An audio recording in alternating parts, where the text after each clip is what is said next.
Tapi untung ya netizen ini dan kawan-kawan semuanya itu sempat melakukan penyelamatan ya terhadap akun. Jadi sudah di screenshot semuanya, sehingga ketika 2100 akun itu kemudian dihapus ya, kita sudah punya gitu ya screenshotnya, dan kita sudah punya copy linknya. Jadi andai kata nantinya akan dilakukan penyidikan, silahkan lognya kita juga punya kok gitu untuk kemudian dibuka lagi. Tapi kan Prof. Jili mengatakan itu kan sudah lama, sudah 10 tahun yang lalu. Nah ini saya pastikan bukan hanya kejahatan lama, tapi kejahatan penghapusan dari 2100 posting itu adalah kejahatan baru, dan itu bisa dicari lognya gampang, tinggal panggil Andrew Darwish ya, itu CEO-nya.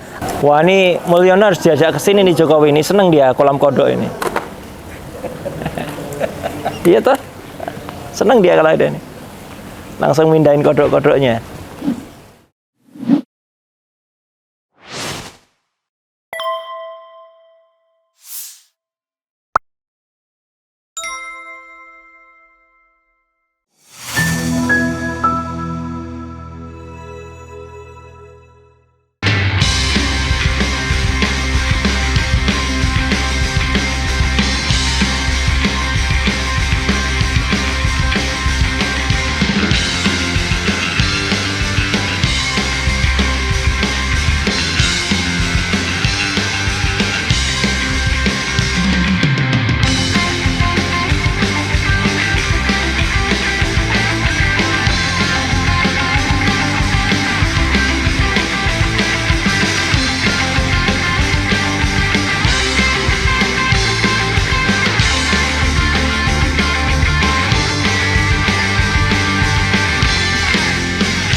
Assalamualaikum warahmatullahi wabarakatuh. Terima kasih Mas Dul. Kita memang berada di masa akhir periode kedua Presiden Joko Widodo dan Ma'ruf Amin. Anda bersama Ishak Rafiq. Baru saja kita bersama-sama Forum Aksi melihat keadaan Indonesia. Dan kita tahu ya, keadaan negara ini seperti menuju ke jurang kehancuran. Rakyat miskin akut karena kebijakan pemerintah yang salah dan amburadul. Dan ini menimbulkan perasaan yang sangat tertekan dari rakyat secara umum. Dan orang-orang akhirnya menginginkan Jokowi segera turun bila perlu sebelum tanggal 20 Oktober 2024. Itu masa akhir Jokowi.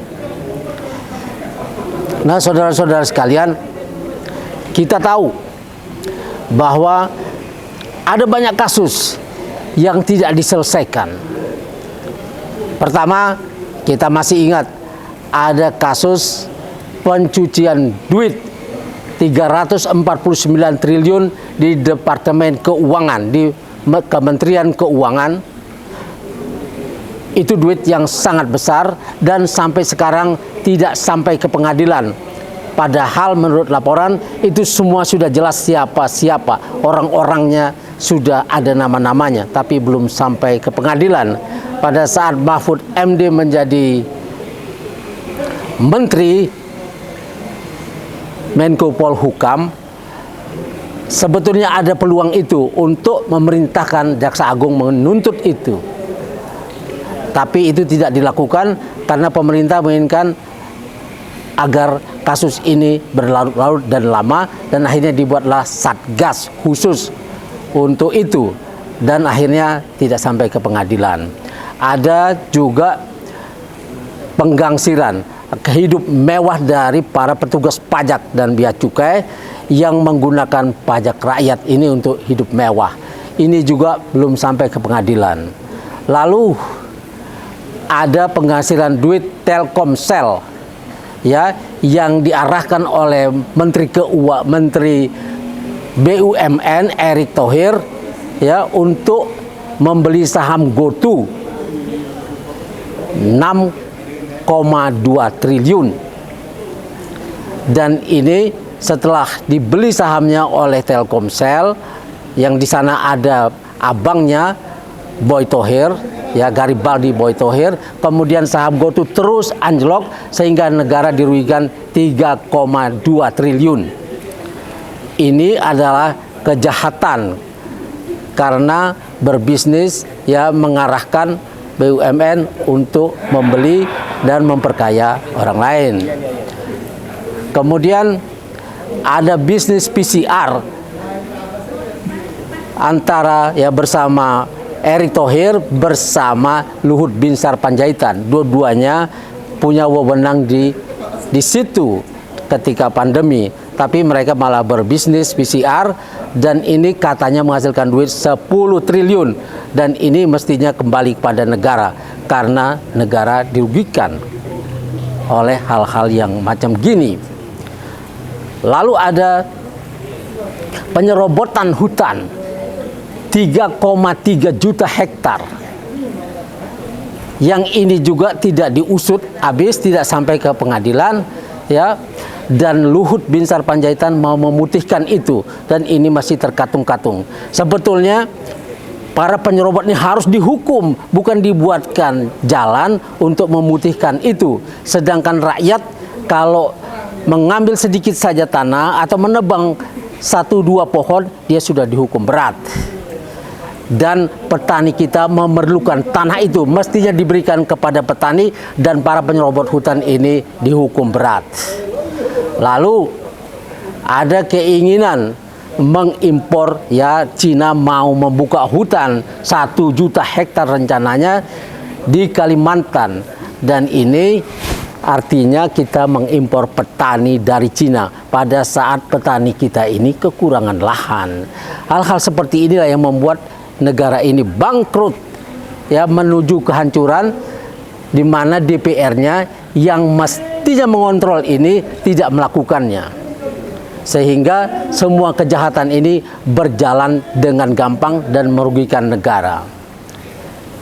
Ada lagi penyelundupan emas senilai 189 triliun pada tahun 2020 dan pada tahun 2017 senilai 180 triliun. Ini uang-uang besar ini milik siapa? Dan nanti ketika Prabowo mulai kekuasaannya ada utang-utang yang jatuh tempo dan ini harus dibayar Prabowo.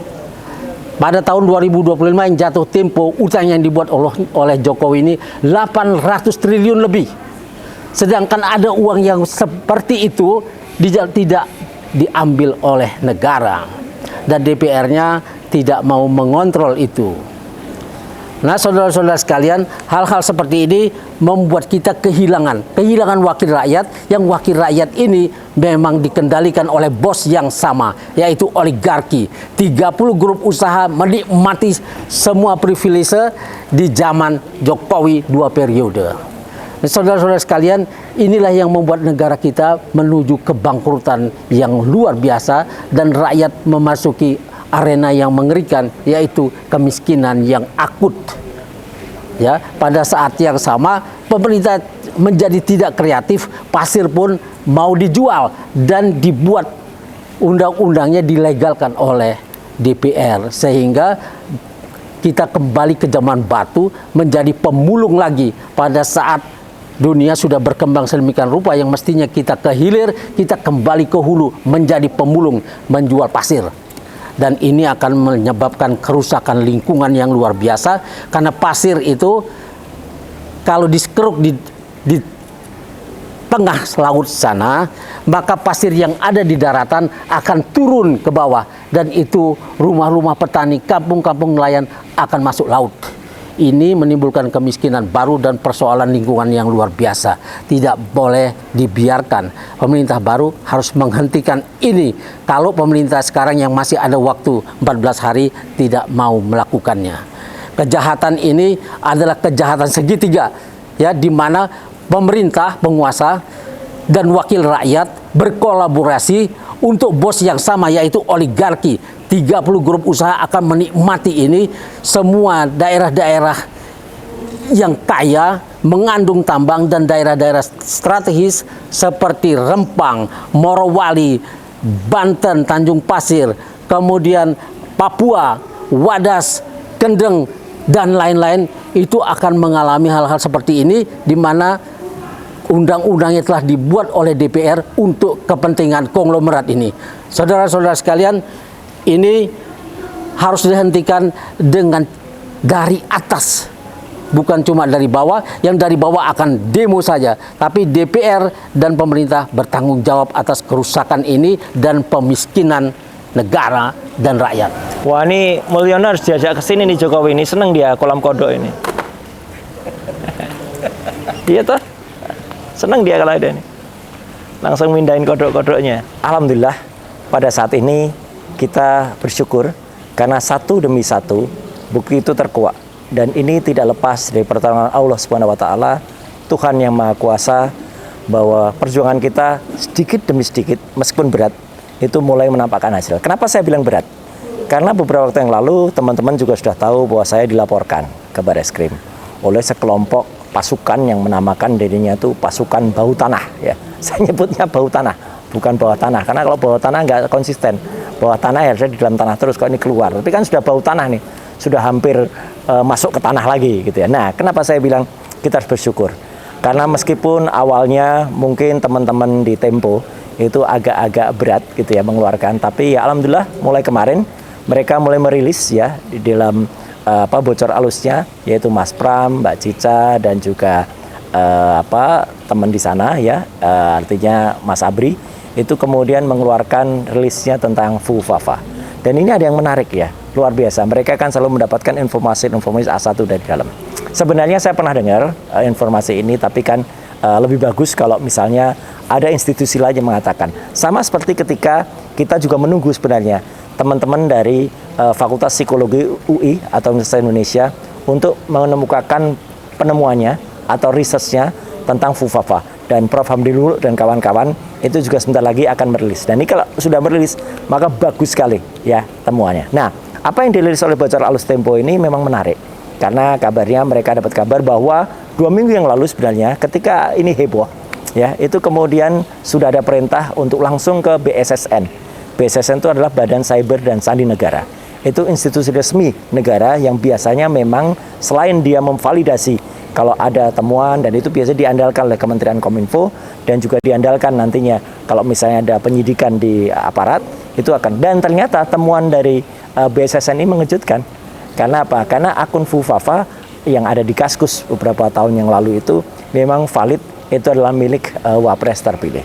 Sehingga membuat istana menjadi kemudian sedikit panik gitu ya gitu. Dan kemudian ditanyakan langsung kepada yang bersangkutan. Tapi lagi-lagi ya ini yang bersangkutan mengelak dan tidak mengakui kalau itu akunnya. Menariknya kemudian kata Tempo ya ini ya, kata Bocor Alus ditanyakan ke adiknya. Jadi istana menanyakan ke adiknya, ke Kaisang, dan Kaisang memang ngaku jawab ya. Kaisang kan orangnya gitu, ceplas-ceplos ya, kadang-kadang kelepasan, kayak dia dulu juga kelepasan katanya mau ada kudeta nanti gitu ya. Nah, ternyata Kaisang pun mengamini bahwa akun FUFAFA itu adalah milik kakaknya. Nah, sudah dengan demikian maka muncullah awalnya itu upaya untuk melakukan bumi hangus akun FUFAFA itu ya, bukti-buktinya. Karena kan ada sekitar 5.000 postingan. Tapi untung ya netizen ini dan kawan-kawan semuanya itu sempat melakukan penyelamatan ya terhadap aku. Jadi sudah di screenshot semuanya, sehingga ketika 2.100 akun itu kemudian dihapus ya, kita sudah punya gitu ya screenshotnya, dan kita sudah punya copy linknya. Jadi andai kata nantinya akan dilakukan penyidikan, silahkan lognya kita juga punya kok gitu untuk kemudian dibuka lagi. Jadi ini sebenarnya kalau dikatakan kemarin Prof. Jimli itu mengatakan sudahlah maafkan saja, dan bahkan statement Prof. Jimli yang terakhir bagus tuh. Beliau akhirnya kan juga mengatakan gitu, bisa jadi ya ini bukan bisa jadi Prof. Memang ini 99,9% kalau saya katakan itu adalah milik Wapres terpilih gitu ya, FUFAFA ini. Tapi kan Prof. Jimli mengatakan itu kan sudah lama, sudah 10 tahun yang lalu. Nah, ini saya pastikan bukan hanya kejahatan lama, tapi kejahatan penghapusan dari 2.100 posting itu adalah kejahatan baru Dan itu bisa dicari lognya gampang. Tinggal panggil Andrew Darwish ya, itu CEO-nya Kaskus ya. Dan servernya kan ada di Indonesia. Servernya kan ada di cyber. Jadi dengan mudah sebenarnya. Dan itu baru seminggu yang lalu. Jadi sebenarnya bisa di-track itu. Dan yang kedua, kalau mau dicari bukti dia kejahatan barunya, penghapusan nama dia di akun GoPay, di OVO dan lain sebagainya. Itu kejahatan itu. Ya orang daftar akun itu atau daftar payment kayak gitu, payment gateway kayak gitu kan harus dengan nama asli. Kalau dia tadinya nama dia, kemudian diganti dengan Slamet. Nah ini kan namanya pemalsuan dokumen ya. Itu harusnya menjadi bukti kriminal yang dilakukan lagi. Jadi setidaknya ada dua alat bukti baru kriminal yang dilakukan oleh si orang ini ya, Wapres atau suruhannya. Kalaupun dia tidak ngaku, ya kalau itu ya sudah suruhannya saya kena. Kan pasti ada lah jejak digital, itu tidak mungkin hilang. Jejak digital itu akan ada. Maka ketika kemudian dilanjutkan dengan konon saya dilaporkan, justru nggak apa-apa. Saya justru senang. Kalau dilaporkan, maka polisi akan menggunakan yang namanya scientific crime identification. Harus menggunakan bukti forensik untuk menentukan siapa akun Fufafa itu. Dan itu clear. Pembuktiannya harus si pelapor dulu. Pelapor dulu membuktikan kalau bukan saya gitu ya. Mereka harus punya bukti dulu. Kemudian yang punya akun Fufafa itu dipanggil dulu. Jangan kemudian dibalik seolah-olah saya harus membuktikan dulu, kebalik itu logikanya. Jadi apalagi saya dilaporkan katanya menghina lambang negara. Duh, lambang negara, kalau lambang negara menurut Undang-Undang Dasar 1945 pasal 36A itu burung Garuda Pancasila, bukan wapres terpilih. Ini gimana nih logikanya gitu, ngawur ini. Jadi ya udahlah, nggak apa-apa. Tapi saya senang ya gitu, publik makin terbuka dan tangan-tangan Tuhan kemudian mulai bergerak. Dan sekali lagi kita tidak jumawa, tapi kita tetap mohon doa dan dukungan rakyat Indonesia. Ayo kita bongkar, kita selamatkan Indonesia dengan pergerakan-pergerakan ini. Saya juga berterima kasih kepada teman-teman civil society yang terus bergerak tanpa kenal lelah, tanpa ada yang membayar mereka, apalagi tanpa ada bohir di belakangnya ya. Kita bergerak bersama dan yang kita selamatkan ini Indonesia, bukan siapa-siapa. Jadi mohon dipahami, gerakan kita adalah gerakan dari rakyat, untuk selamatkan Indonesia demi masa depan kita bersama. Mas, satu pertanyaan. Ya. Dari orang cyber itu Mas, yang saat ini masih berkuasa, Ya. masih melindungi rezeki, Ya.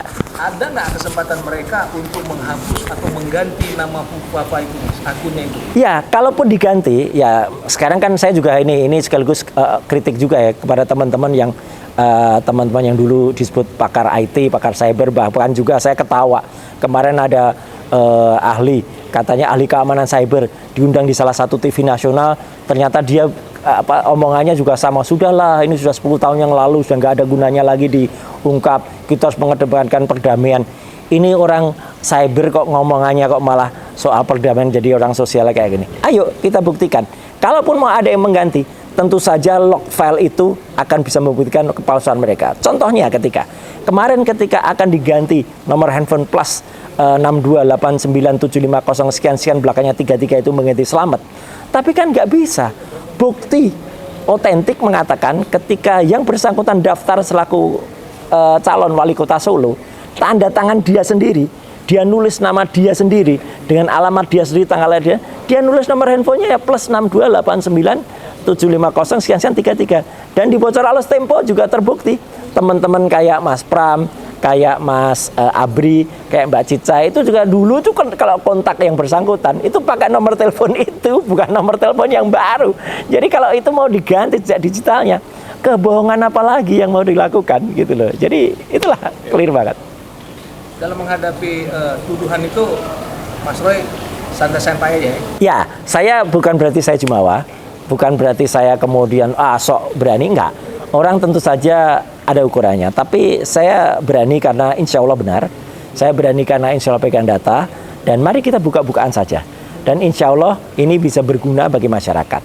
Kalau memang biasanya hal kayak gini kan biasanya kepolisian juga gercep ya, gak usah tunggu laporan. Mereka kan bisa gerak sebenarnya dengan form B, gak usah nunggu laporan. Tapi kenapa lama? Dan kita lihat laporan dari pasukan bau tanah tadi itu kan sudah sejak 27 September. Ya sampai dengan ini saya juga belum lihat pasal mana yang mau dilaporkan. Ya gitu. Sejauh ini yang saya lihat baru laporan penerimaan saja. Nah kalau laporan penerimaan itu bukan berarti itu sudah lapor. Tapi nggak apa-apa. Saya tunggu saja, dan sekali lagi mari kita berdoa agar kasus ini segera terungkap, dan kalau kasus ini terungkap, kita akan bisa menyelamatkan Indonesia. Itu aja. Amin. Tetap di jalur perubahan, Mas. Kenapa? Tetap di jalur perubahan. Oh iya, harus. Kita harus tetap di jalur perubahan, dan civil society selalu berada bersama-sama kita. Allahu Akbar. Allahu Akbar. Makasih, Mas. Yuk, thank you. Bismillahirrahmanirrahim. Assalamualaikum warahmatullahi wabarakatuh. Waalaikumsalam. Jumpa kembali di sini Heru Purwanto dari UI Watch bersama sahabat saya Juju Purwantoro, sama-sama Purwanto. dan sama-sama dari UI Watch, sama-sama dari Fakultas Hukum UI, satu angkatan pula. Ya. Nah, pada kali ini kami berdua ini akan ngobrol seputar hal-hal yang sedang menarik ya dibahas di mana-mana. Tapi saya ingin kenalkan dulu nih, Bang Juju ini selain alumni UI Watch, anggota UI Watch, juga beliau sekarang aktif sebagai tokoh yang menggerakkan forum aksi. Salah satu presidium. Oh, presidium ya, wah ini dia nih. Jadi kira-kira bisa Abang Juju ceritakan dulu apa ini forum aksi? Silakan. Makasih Mas Heru, sahabat saya. Jadi mungkin sebagian publik, sebagian kecil lah ya sudah mendengar atau mengetahui tentang forum aksi itu. Forum aksi kepanjangan dari Forum Alumni Kampus Seluruh Indonesia. Kenapa? Artinya ya memang anggotanya maupun presidiumnya adalah alumni kampus yang ada di Indonesia ini. Karena kita mulai dan berpusat di Jakarta, mau nggak mau ya sementara ini UI yang paling besar lah ya, alumni UI maksud saya. Ya, mungkin ya yang dekat-dekat adalah Unpad misalnya Bandung seperti itu. Mungkin ISTN Jogja ada. UGM ya? Jogja UGM ada. Pasti. Jawa Timur juga ada Erlangga seperti itu. Nah, jadi kita terbentuk belum lama Mas Heru. Jadi sekitar 4 bulan yang lalu. Ya, karena kita sering ketemu di lapangan, yaitu di jalanan begitu. Karena apa? Istilah ngaspal. Iya, karena kita sering ngaspal bersama sehingga chemistry-nya sama. Ya? Chemistry sama betul. Ngobrol-ngobrol ya kita bentuk aja deh wadah deh. Nah, kita bentuklah yang disebut dengan forum aksi itu. Jadi kira-kira seperti itu, di mana maksud tujuannya jelas sebagai fungsi kontrol. Ya, jadi di samping kita dulu juga pernah mahasiswa, pernah jadi aktivis. Nah, sekarang kita lanjutkan nih. Ya, sebagai alumni ya kita melakukan fungsi kontrol kepada rezim ini ya begitu. Jadi perjuangan kita nggak berhenti nih Mas, sudah sampai umur sekian kita ya. Dulu mahasiswa udah, sekarang apa mau tidak mau tugas kita melihat hal yang tidak bagus. Iya, artinya tugas memanggil, tugas negara katakanlah begitu ya, karena menganggap atau dianggap menganggap rezim ini masih perlu dikontrol terus. Kira-kira begitu. Luar biasa, baik. Jadi kalau kita dengarkan dari Mas Juju sudah cerita tentang forum aksi. Jadi memang kami ini adalah alumni yang tidak bisa mendiamkan apabila negara kita ini semakin terpuruk. Saya di kiri saya juga ada GWK. GWK ini adalah Gerakan Waspada Komunis. Ini adalah suatu gerakan yang kami bentuk oleh alumni UI juga ketika 2020 itu dulu ada RUU HIP di mana di situ ada arah bahwa Pancasila akan digeser menjadi geser, dan itu hampir dapat dipastikan itu adalah gaya-gaya komunis. Emang masih ada masuk komunis Mas sekarang Mas? Nah itu dia, orang bilang partai betul, partainya tidak ada tapi gerakannya masih ada. Gaya-gayanya masih ada. Bohongnya masih sama. Ya, jadi saya pikir kita juga terus gejala-gejala rejimnya itu yang paling bahaya. Nah, itu dia. Jadi kelihatannya seperti itu, dan kami terus memonitor. Alhamdulillah setelah kami GWK, kami ke MUI, kami buat maklumat segala macam, akhirnya sampai sekarang RUU HIP ini tidak dilanjutkan. Oke, Mas. Sekarang kita geser sedikit nih. Ini kan lagi rame nih. Tanggal 20 Oktober nanti akan ada pelantikan presiden dan wapres. Tapi banyak sekali orang yang mencibir ya tentang wakil presidennya. Nah, sekarang secara hukum nih, apa yang bisa kita kupas dari hal ini? Silakan. Presidennya sekarang Prabowo Subianto yang terpilih. Ya. Dan wakilnya? Wakilnya ya yang di catatan itu Gibran Raka Buming Raka katanya gitu. Tapi orang sekarang bilang sering apalah sampai terserah. Yang penting di kali ini kita akan membahas dari sisi kacamata hukum karena banyak sekali track record yang perlu kita kupas di sini. Silakan. Baik Mas Heru ya, tanggal 20 nanti tidak lama lagi, kan begitu. Kira-kira 2 minggu lagi lah ke depan. Jadi di samping tadi disebutkan Mas Heru, calon presiden kita adalah Bapak Prabowo Subianto dan wakilnya adalah Gibran Rakabuming Raka, kan begitu. Nah yang sedang ramai dan cenderung akan ramai terus ya di publik itu adalah pendapat publik begitu tentang calon wakil presidennya, yaitu Gibran Rakabuming Raka. Kenapa? Kenapa jadi? Kenapa jadi? Ini kok mau tinggal 2 minggu aja masih diribut terus. Nah itu targetnya adalah seorang Gibran ini agar tidak dilantik, Mas. Wah, ngeri kan? Kok sampai nggak publik itu menghendaki agar yang bersangkutan tidak dilantik. Mungkin nggak tuh? Mungkin nggak? Ya mungkin saja. Ah ini dia. Nah, mungkin saja. Kenapa? Karena publiknya mencatat gitu ya. Mencatat kelakuan beliau gitu. Tadi disinggung sempat ya. Salah satunya pada waktu beliau atau dia itu bermain medsos 5-10 tahun lalu kan begitu kan. Wah itu demikian kalau menurut pakar telematika Roy Suryo itu kan ngeri kita bacanya Mas. Ya mungkin publik bisa ikut monitor juga apa yang sudah diposting oleh seorang Gibran. Tapi namanya Gibran di situ. Oh, namanya ganti. Namanya tidak dikeluarkan, tidak ditongolkan. Dia pakai nama akun yang lain, yaitu yang lagi rame nih. Fufu Fafa katanya. Nah, kan begitu Fufu Fafa. Nah, akun Fufu Fafa ini diselidiki juga oleh seorang ahli telematika tadi Pak Roy Suryo itu. Ya, bahwa sebetulnya siapa pemiliknya sebenarnya karena kalau kita kan punya akun ya. Pada waktu punya akun, pada waktu mendaftar kita harus mendaftar ke nama kita yang sebenarnya. Nama, nomor telepon, alamatnya segala macam, email, kan begitu. Nah itu terbukti ya bahwa investigasi dari seorang Rusyo itu memang nama yang daftaran itu seorang Gibran. Ya kan itu kan anehnya. Jadi tapi faktanya yang bersangkutan tidak mengakui dalam wawancara juga ditanyakan sambil lalu. Oh itu bukan akun saya nggak tahu itu seperti itu.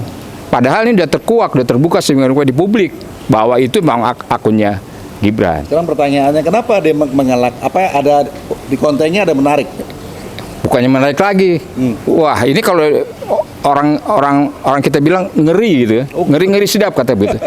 Tapi memang betul saudara-saudara bahwa apa yang diposting oleh yang bersangkutan ini walaupun sudah lama katanya dia masih terlalu muda kan. Ya, ini kan masalah hukum, pelanggaran hukum tidak kenal muda atau tua kan begitu. Tapi dia udah dewasa itu. Udah dewasa kan, udah di atas 17 tahun ya. Iya. Jadi itu penuh kengerian-kengerian, postingan-postingan bersangkutan. Ada yang bernuansa fitnah, ada yang bernuansa porno, gitu ya. Yang jelas merendahkan pihak lain, ya. Siapa tuh lain? Ya, contoh misalnya. Bapak Prabowo sendiri, ya, walaupun tanpa saya sebutkan apa postingannya gitu ya, itu jelas dilecehkan. Dan anaknya juga, termasuk juga tokoh-tokoh nasional yang lain ya, ada SBY juga dilecehkan kan begitu. Nah, Jokowi ada nggak Jokowi? Nggak ada. Karena mungkin bapak temennya teman ketemu kecil ya, artinya itu bapaknya kan begitu. Nah jadi sangat ngeri kalau kita melihat seorang Gibran itu bisa membuat postingan sampai 5.000 lebih kan, kira-kira begitu. Nah yang terjadi oleh Biden Cyber itu mungkin kita tidak tahu siapa, tapi ada pihak yang menghapuskan sampai 2.000 lebih dihapuskan. Lah kalau misalnya nggak ada apa-apa, tidak terkait dengan seorang Gibran, ngapain nih ikut-ikut dihapus, ngapain intervensi? Ya gitu ya. Dan Badan Cyber ini tahu, Badan Cyber Sandi negara itu kalau hal-hal pelanggaran hukum dalam arti ITE menyangkut orang biasa cepat sekali preventifnya atau kuratifnya ya. Nah, kalau secara hukum begitu cepat sekali, apa dipanggil, apa diproses, itu begitu karena kita ngalamin kan. Kita banyak mendampingi aktivis kita di Polda Metro ataupun di Mabes. Ya belum apa dipanggil. Kira-kira ada unsur penghinaan atau pelecehan terhadap negara ini atau pejabat negara, langsung dipanggil kita Mas. Padahal kalau pelecehan itu harusnya kan yang gugat kan yang bersangkutan. Iya, harus yang terkait ya, pihak yang terkait yang melakukan gugatan. Dan ini aneh. sampai isu ini sudah menggelinding ya. Mudah menggelinding kan 1 bulan lah hampir. 1 bulan ya kira-kira. Itu tidak ada gitu tindakan dari pihak yang berwajib ya, yang berwenang. Malah ada yang belain menteri ya. Malah menteri yang bersangkutan belain katanya. Itu nanti kita ucur nanti kapan sampai dengan hari ini tidak terungkap juga. Nah, ini kanan-kanan Mas yang kita lihat begitu Mas. Saya potong sebentar. Terkait dengan masalah akan dilantik. Ini kira-kira apa dampaknya ini Mas? Ya, saya setuju. Artinya kita harus sambil ya seperti itu, kita harus evaluasi seperti itu, bahwa tekanan dari publik itu agar yang bersangkutan tidak dilantik ya tanggal 20 yang 2 minggu lagi itu. Bagaimana Mas, bagaimana mungkin kita akan mempunyai seorang wakil presiden yang seperti itu wataknya, walaupun itu dilakukan 5 tahun 10 tahun lalu, jejak digital itu tidak bisa dihapus begitu. Nah, kalau perbuatan amoral kita sebut begitu, itu nanti terjadi lagi besok atau lusa kan repot kan. Kita punya wakil presiden seperti itu. Jadi kita sangat kita harapkan beliau tidak atau gagal untuk dilantik ya begitu. Dan kalaupun dilakukan pemaksaan, tapi publik ya dari kita mahasiswa, aktivis, LSM tetap menghendaki agar yang bersangkutan tidak dan sesuai dengan aturan dan peraturan undang-undang. Ya kalau seandainya memang harus dilantik gitu, artinya pihak MPR dalam hal ini harus bertindak dan bersikap untuk menggantikannya. Wah, ini gitu. berarti ini peran-peran dari para aktivis untuk segera betul. MPR. Kita kita tugasnya adalah mengingatkan ya. Mengingatkan nggak mau ya terserah. Iya. Luar biasa. Jadi dari perbincangan kita ini kita bisa mengambil kesimpulan. Yang pertama, bahwa banyak rakyat kita yang tidak sebodoh yang mereka duga. Artinya hal ini sudah viral, sehingga ini menjadi masukan yang bagus untuk para pihak terkait, khususnya MPR, untuk berpikir ulang, ya, berpikir 2 kali apabila akan tetap melakukan pelantikan. Nah, yang kedua tadi seperti yang disinggung Mas Juju tadi, kira-kira apa nih Pak PS nih? Apakah beliau tetap akan bersedia? Saya rasa sih ya sebagai manusia, mohon maaf nih bukan saya mendahului ya, sebagai manusia ya pasti beliau juga punya perasaan yang sensitif. Artinya apalagi beliau sudah sepuh. Artinya beliau pasti akan berpikir panjang untuk mengambil langkah supaya ya tidak menjadi penyesalan di kemudian hari. Itu yang dapat kami sampaikan. Mudah-mudahan penyerahan ini menjadi suatu masukan yang bagus buat kita semua. Dan percayalah bahwa kami di sini tidak ada niat untuk menjelek-jelekan atau tidak suka kepada siapa, tetapi kita akan memikirkan bagaimana nasib rakyat kita, nasib bangsa kita apabila kita salah memilih pemimpin. Ya, jangan sampai kita masuk ke lubang yang sama. Betul. Terima kasih Mas Juju. Assalamualaikum warahmatullahi wabarakatuh.